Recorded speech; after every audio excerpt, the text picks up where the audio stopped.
Bonjour à tous, donc nous allons relire la fiche de cours alcane, alcool, changement d'état et combustion. Alors, donc on commence par les alcanes et les alcools. Donc un alcane est un hydrocarbure à chaîne linéaire ou ramifiée de formule générale CnH2n plus 2 où n est un entier supérieur ou égal à 1. Un cyclane, donc un cyclane n'est rien d'autre qu'un alcane qui est cyclique, et donc la formule générale dans ce cas-là elle est CnH2n, donc il n'y a pas le plus 2. Alors quelques exemples. Donc là, vous avez un alcane, donc il n'y a que du C et du H. Ici, vous avez donc un alcane aussi, que du C et du H. Ici, vous avez un alcane aussi, que du C et du H. Pas de double liaison, donc c'est bien des alcanes. Alors, trois types d'alcanes, les chaînes linéaires, chaînes ramifiées, chaînes cycliques. Chaîne linéaire, donc vous avez dans les formules semi-développées ici, donc une chaîne, vous avez l'impression qu'ici ça continue comme ça et que ça fait qu'une seule chaîne. Ensuite, chaîne ramifiée, donc vous avez ici une chaîne principale, comme on va le voir ensuite, et sur cette chaîne principale, qui est la chaîne la plus longue, vous avez une ramification qui est en fait une toute petite chaîne ici composée d'un seul carbone. Donc là, on dit que la chaîne elle est ramifiée, alors que là, elle était linéaire puisque tout en long. Et enfin, vous avez donc les cyclanes qui, eux, ont des chaînes cycliques, c'est-à-dire des chaînes qui forment un cycle, qui se referment sur elles-mêmes. Donc ici, vous avez par exemple l'exemple du cyclopentane, parce qu'il y a 5 carbones et il y a un cycle. Ici, on va voir ensuite les noms, on y reviendra tout à l'heure, mais pentane, parce qu'ici, il y a 5 carbones, 1, 2, 3, 4, 5. Ici, il y a bien aussi 1, 2, 3, 4, 5 carbones, mais vous voyez que le nom, déjà, il est un petit peu différent. Donc, on va voir ça tout de suite. Au niveau des alcools, donc on appelle alcool une molécule organique possédant donc un groupe caractéristique hydroxyle, OH, sur un atome de carbone qui n'est lié à aucun autre groupe caractéristique ni engagé dans une double liaison. Donc là, par exemple, vous avez trois exemples d'alcool.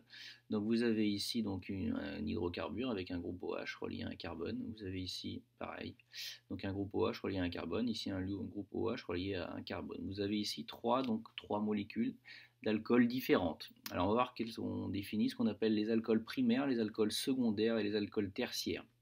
Un alcool primaire, donc c'est un alcool où le groupe hydroxyle est relié à un carbone et ce carbone-là, il est relié à un seul carbone, ici en rose. Donc le carbone qui porte la fonction, donc le groupe hydroxyle ici, n'est relié à un seul carbone, donc alcool primaire. Ensuite, alcool secondaire, donc le carbone ici qui est relié au groupe hydroxyle est relié lui à deux carbones. Donc deux carbones, alcool secondaire. Dans second, il y a l'idée de deux.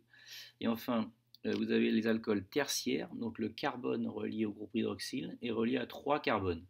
Donc 1, 2, 3, les trois roses ici, trois carbones, ça fait penser à tertiaire. Donc là, ensuite, vous avez les noms.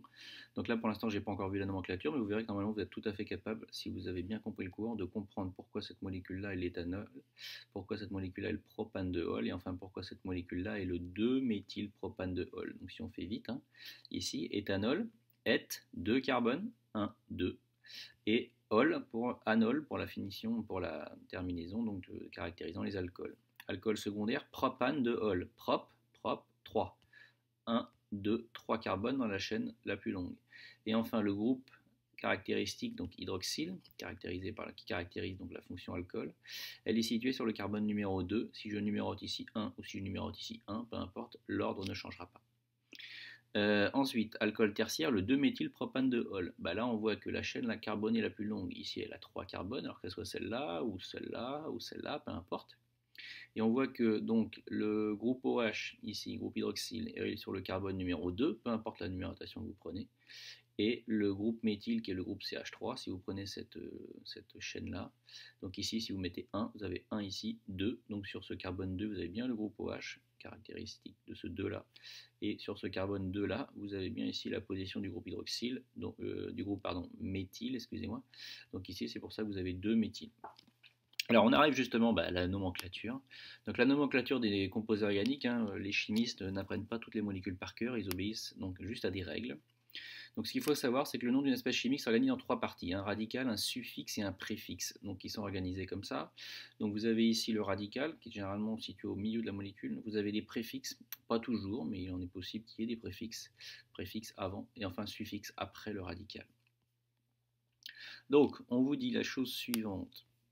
Méthode à suivre pour les alcanes. Alors pour nommer un alcane, trouver la chaîne linéaire la plus longue. Donc là je vais lire le document, après on va faire les exemples, vous allez voir que ça va être beaucoup plus simple.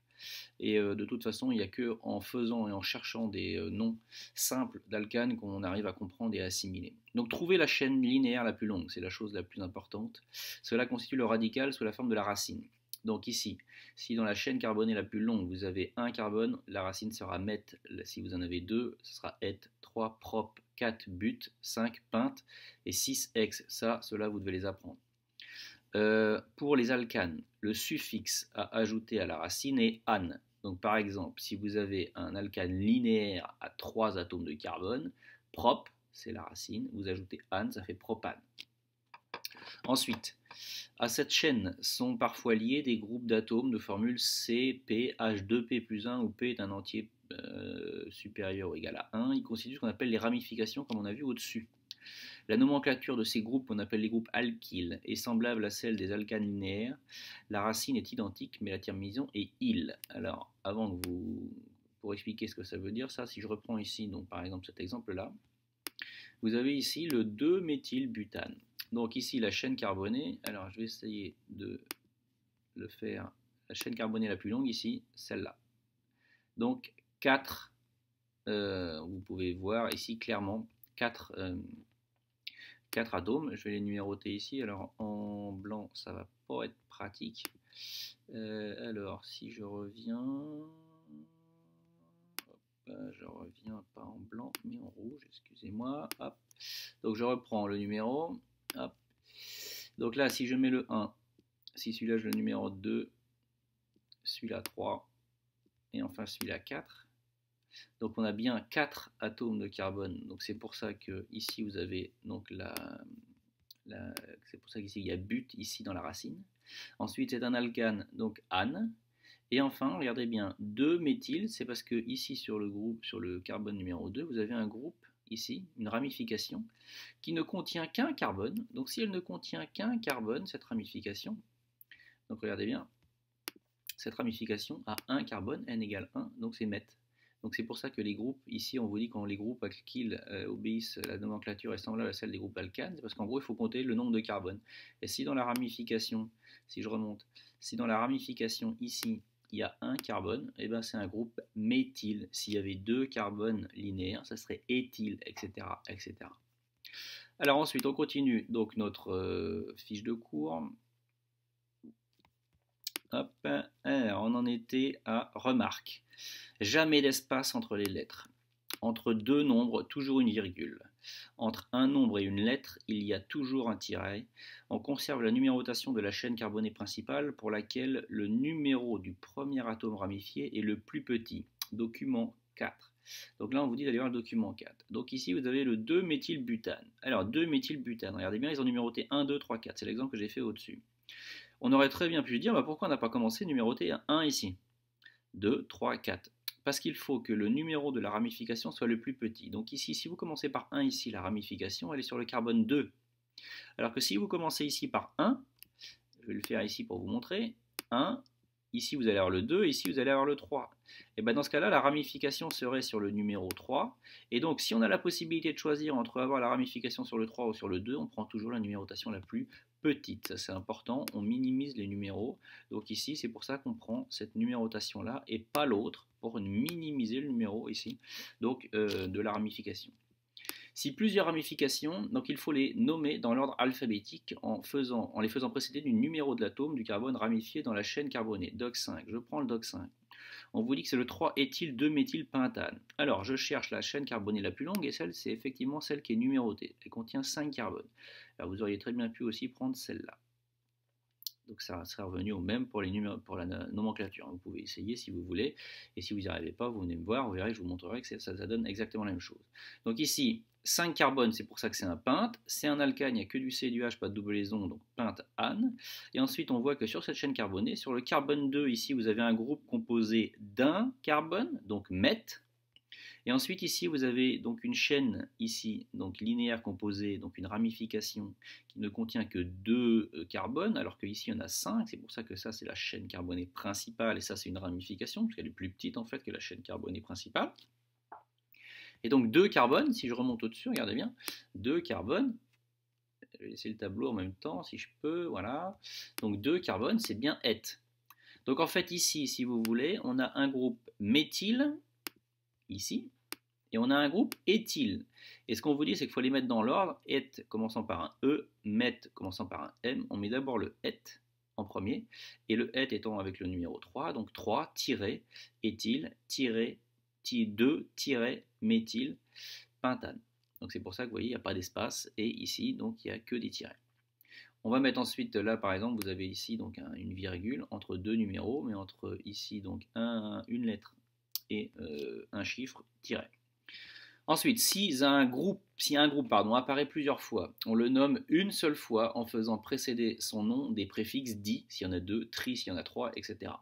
Les numéros des atomes de carbone ramifiés apparaissent autant de fois qu'il y a de groupes. Document 6. Donc là, j'y vais ici, on vous dit que cette molécule s'appelle le 2,2-diméthylhexane. Alors encore une fois, on cherche la chaîne carbonée la plus longue, celle qui est numérotée ici.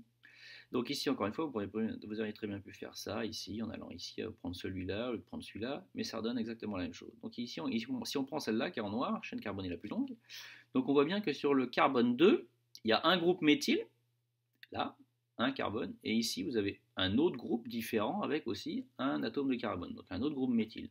Donc en fait, ce carbone-là, il porte deux groupes méthyle identiques, donc deux groupes identiques, donc c'est pour ça qu'il y a écrit méthyle, et diméthyle, parce que ici, donc il y a deux groupes méthyle.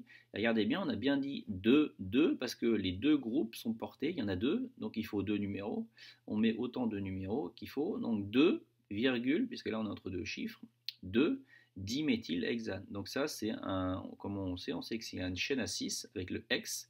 On sait qu'il y a deux groupes méthyle qui sont portés par le carbone 2 et 2.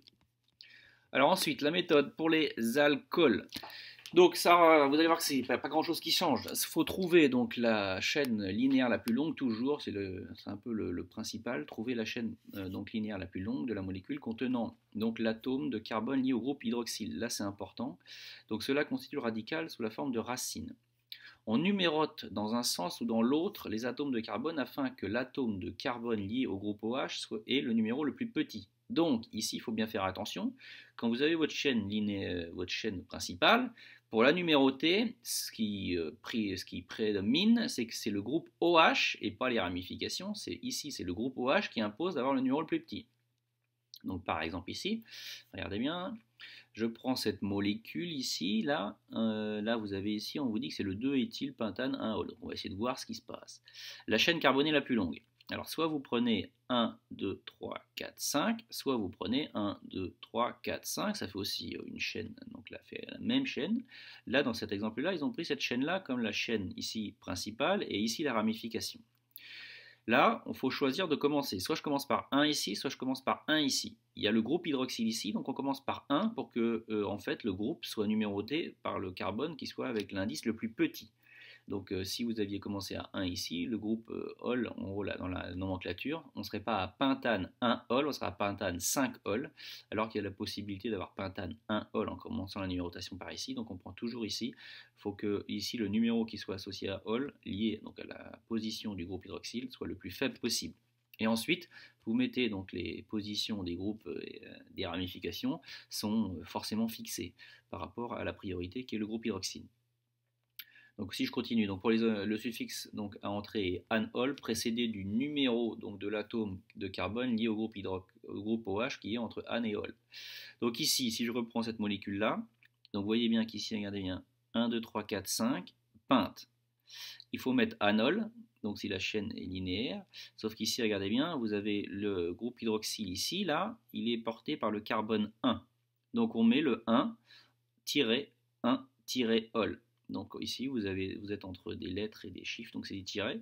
Ensuite, une fois qu'on a fait ça, OH et la chaîne carbonée principale, on voit bien qu'ici, il y a une ramification en verte. Cette ramification ici, elle comporte deux carbones, 1, 2. Donc c'est un groupe et, si vous regardez le tableau d'au-dessus. Donc c'est un groupe éthyle, et ce groupe éthyle est porté par le carbone 2. Donc c'est un 2-éthyle, puisque ça, on le met ça donc ici donc en préfixe, 2-éthylpentane 1-ol. Ensuite, ici, donc on vous dit, là, cherchez donc, le nom de cette molécule-là. Donc ici, on cherche la chaîne carbonée la plus longue, 3 carbones. Donc vous auriez encore une fois pu prendre celle-là et mettre celle-là en ramification, ça reviendra au même. Donc là, si on prend celle qui est en noir, c'est 3 carbones, donc c'est un prop. Prop, an, quelque chose, ol. Donc ici, vous avez le groupe hydroxyle qui est porté par le carbone 2. Donc que vous numérotiez 1 ici ou 1 là, de toute façon ici dans ce cas-là, ça serait 2. Donc c'est bien un propane 2-ol parce que le groupe OH est porté par le carbone 2 entre tirets. Donc là, quand on a fait ça, maintenant il ne faut quand même pas oublier la ramification qui est ici, qui comporte un atome de carbone, donc c'est donc un groupe meth en racine, méthyle. Donc ici, c'est pour ça que ce groupe méthyle, il est numéroté et porté par le carbone 2, donc c'est pour ça qu'on écrit 2-méthyle, propane-2-ol. Alors ensuite, pour ce qui est, donc là, il faut vraiment vous entraîner, hein, prenez votre manuel, il y a plein d'exercices. Si vous voulez en vérifier, prenez votre livre, essayez de faire des exos et venez me voir pour savoir si c'est bien écrit, on en discutera, mais il n'y a que en s'entraînant qu'on y arrive. Ensuite, température et changement d'état. Donc, lorsqu'on apporte de l'énergie à un corps pur, soit sa température augmente, soit il change d'état à température constante. Quelques propriétés des alcanes et des alcools. On dit qu'un liquide est miscible avec l'eau s'il forme un mélange homogène avec elle. Donc un mélange homogène, c'est un mélange donc, où on ne peut pas distinguer les constituants. Plus une espèce chimique établie d'interaction intermoléculaire avec l'eau, donc plus elle est soluble avec l'eau. C'est important de comprendre, en gros, plus vous avez d'infinité avec l'eau, plus donc vous allez être soluble dedans. La présence du groupe OH donc fait qu'un alcool, une molécule polaire, qui peut donc se lier aux molécules d'eau, elles-mêmes polaires, par liaison hydrogène. Donc l'eau et l'alcool sont miscibles, et miscibles donc en général pour les petits alcools. Donc la solubilité des alcools dans l'eau diminue avec l'augmentation de la taille de la chaîne carbonée.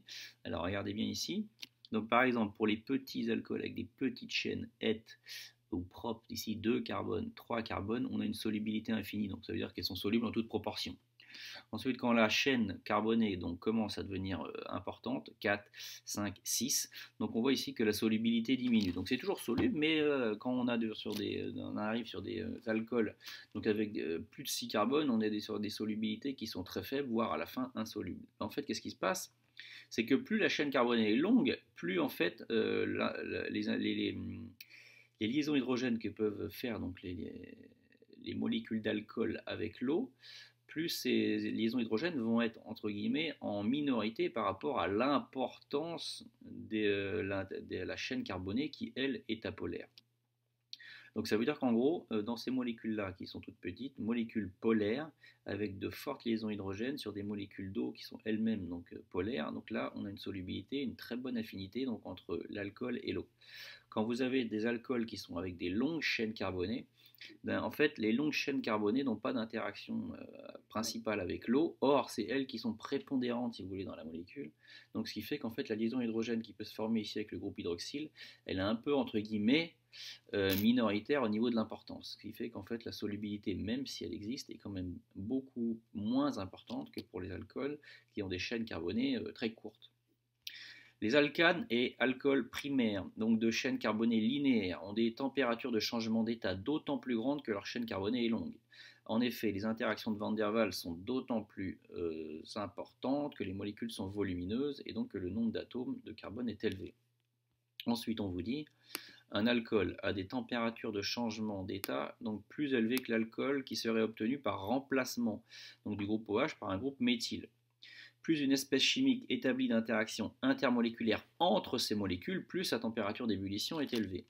Alors en fait, ce qu'il faut comprendre dans cette phrase-là, c'est que par exemple, pour une température d'ébullition, si vous avez une température d'ébullition qui est élevée, ça veut dire qu'on a dû apporter beaucoup d'énergie pour séparer, donc si vous voulez, les molécules qui étaient touche-touche dans le liquide. Donc plus il y a d'interaction, plus il faudra apporter d'énergie. Donc plus il faudra apporter d'énergie, plus la température d'ébullition est élevée. Donc les molécules d'alcool sont des molécules polaires qui sont reliées entre elles donc par des liaisons hydrogènes. Ce qui fait qu'en fait entre les molécules d'alcool, il y a donc en fait beaucoup d'interactions. Donc il va falloir apporter donc beaucoup d'énergie donc pour, si vous voulez, les séparer. Donc c'est pour ça que les températures d'ébullition sont plus élevées pour les alcools que pour les alcanes. Donc, alors l'exemple ici, donc vous avez ici un alcale, les alcanes, vous voyez ici, donc alcane, pardon, je vais y arriver, méthane, butane, hexane, vous avez des températures d'ébullition, moins 161, 0, 69, et pour le méthanol, vous voyez ici, des alcools, on voit déjà que si on compare deux alcools avec un carbone, ici 1 et 1, là vous avez une température d'ébullition qui est beaucoup plus élevée. Et ici, imaginez qu'on prenne, si je remplace le OH ici du propanol par un CH3, donc on devient avec une molécule ici, je remplace, donc je compare avec le butane, comparons le butane et le propanol. Vous voyez qu'ici vous avez une température d'ébullition à 0, ici vous avez une température d'ébullition donc à 97, donc c'est bien ce qu'on disait. Ici, là, il y a plus d'interactions par liaison hydrogène entre les molécules de propanol que les molécules donc ici de butane. Donc en fait c'est beaucoup plus facile de les séparer si vous voulez ou de mettre en mouvement donc les molécules. Donc la température d'ébullition ici, il y a moins d'énergie à fournir.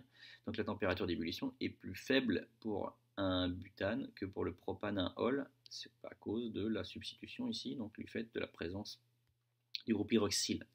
Ici, dans ce tableau-là, on vous donne les températures d'ébullition donc de quelques alcanes et alcools. Donc encore une fois, ici, éthanol, propane, pentanol, hexane. Donc vous pouvez remarquer donc la différence ici. Donc si vous comparez, donc ici vous avez par exemple, là vous avez donc le pentanol et l'hexane. Ici, regardez bien, même chaîne. Ici, vous remplacez le OH par un CH3. Qu'est-ce qu'on remarque? On remarque que la température d'ébullition du pentanol est beaucoup plus élevée que celle de l'hexane pour les mêmes raisons dites précédemment. Alors ensuite, la distillation fractionnée. Donc la distillation fractionnée permet de réaliser la séparation des espèces d'un liquide homogène. Donc elle repose sur la différence donc, de température d'ébullition. Donc en fait ce que vous observez, donc là c'est le schéma, hein, donc vous avez un chauffe ballon, des grains de pierre ponce pour réguler l'ébullition. Vous mettez tout ça donc, sur un chauffe ballon, donc monté sur un support en hauteur pour pouvoir, si possible, séparer la source de chaleur du mélange. Donc là vous avez le mélange, vous avez un ballon, une colonne à distiller, un thermomètre. Vous avez donc ici un réfrigérant donc à eau, donc avec de l'eau froide qui arrive par le bas, qui ressort par le haut, donc qui permet de condenser les vapeurs qui vont se former ici en tête de colonne. Et ici, donc en fait, le gaz se liquéfie donc en liquide et retombe après ensuite donc dans l'éprouvette, qui bien sûr tout ça sur un support. Donc le résultat d'une distillation étant le distillat. Donc c'est toujours donc le composé qu'on dit le plus volatile, donc qui s'évapore en premier. Le composé le plus volatile, c'est celui qui a la température d'ébullition la plus faible. Donc en fait, celui qui a la température d'ébullition la plus faible du mélange va s'évaporer en premier. La température va rester constante aussi longtemps donc que cette espèce la plus volatile donc, va se transformer donc, de liquide en gaz. Ensuite, une fois qu'elle sera donc totalement donc évaporée, donc la température ici en tête de colonne va augmenter jusqu'à ce que le deuxième composé le plus volatile donc s'évapore. La température va rester constante jusqu'à ce que la totalité de ce deuxième composé le plus volatile donc s'évapore, etc., etc., jusqu'à ce que, en gros, soit il y a des espèces qui ne s'évaporeront pas, donc soit à la fin, généralement, c'est souvent que si on laisse continuer donc un chauffage une distillation fractionnée, on est donc soit des résidus solides dans le fond, mais en tout cas tous les liquides généralement peuvent assez facilement s'évaporer, surtout pour les alcanes et les alcools. Alors ensuite, pour ce qui est de la combustion, donc les réactions de combustion. Lors de la combustion complète d'un hydrocarbure ou d'un alcool, le combustible réagit avec le comburant, c'est-à-dire le dioxygène, pour former le dioxyde de carbone et de l'eau. Donc ça, c'est dans une combustion complète. Combustion complète, le combustible, donc généralement on verra c'est souvent un alcool ou un hydrocarbure, donc réagit avec le comburant, donc, qui entretient la combustion, le dioxygène, pour former du dioxyde de carbone, attention, et de l'eau. Dioxyde de carbone, combustion complète. Donc la réaction du combustion du méthane, constituant essentiel du gaz de huile, s'écrit par exemple CH4 plus 2O2 donne CO2 plus 2H2O. Donc au niveau de la méthode, vous écrivez donc le méthane, vous écrivez le dioxygène, vous écrivez que ça forme le CO2 et vous écrivez que ça forme aussi de l'eau. Ensuite, il faut trouver les bons coefficients stoichiométriques. Alors, petit rappel de méthode, très rapide, on vous dit ici les nombres stoichiométriques sont ajustés de façon à vérifier la conservation de chaque élément, carbone, hydrogène puis oxygène. Je vous conseille très fortement donc, de le faire dans cet ordre-là. Carbone, ici, 1 carbone, il n'y a que du carbone ici, donc si je mets 1 ici, je mets 1 ici. Ensuite, hydrogène. Ici, j'ai 4 hydrogènes en tout dans tous les réactifs. Donc il m'en faut 4 ici, donc dans tous les produits. Donc dans la molécule d'eau, en fait, on les prend par 2. Donc ça veut dire qu'en fait, il faut bien que je prenne 2 molécules d'eau pour en tout en avoir 4, puisque 2 fois 2, 4.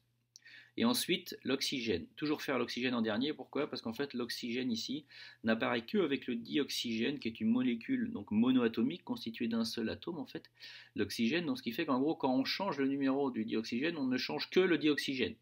Alors que si on change le numéro par exemple de CH4, si je mets un 2 là par exemple, je change le C, mais je change aussi le H, attention. Donc c'est pour ça qu'on finit toujours par les molécules monoatomiques, c'est beaucoup plus simple. Et donc ici, après on compte, hein. Ici, vous avez donc 2 oxygènes. Ici, si j'ai mis 2, donc j'ai 2, sachant que dans l'eau, il y en a 1, donc en fait, ça fait 2 fois 1, 2. Donc là, j'en ai 2. Là, j'en ai 2. Donc si je vais l'écrire, là, en tout, pour les oxygènes, j'en ai 2. Là, j'en ai 2 fois 1. Donc 2 fois 1, pourquoi? Parce que j'ai 2 ici. J'en prends 2 molécules et dans la molécule d'eau il n'y a qu'un oxygène. Donc si je fais 2 plus 2, donc ça fait 4. Donc ici il me faut 4 oxygènes ici partout dans tous les réactifs. Je les prends ici par 2 dans le dioxygène, donc j'en prends 2 pour que ce soit équilibré. Remarque, quand l'apport d'oxygène est insuffisant, donc la combustion devient incomplète et d'autres espèces chimiques peuvent se former comme le carbone, fine en poudre noire, ou un monoxyde de carbone, CO, qui est un gaz toxique et mortel si on l'ingère, donc si on le respire en grande proportion. Donc il faut faire attention quand l'apport d'oxygène est insuffisant. Donc nous on considérera toujours que des combustions complètes, donc c'est avec le dioxygène de l'air, on considérera que le dioxygène de l'air donc, est souvent en excès, très souvent en excès.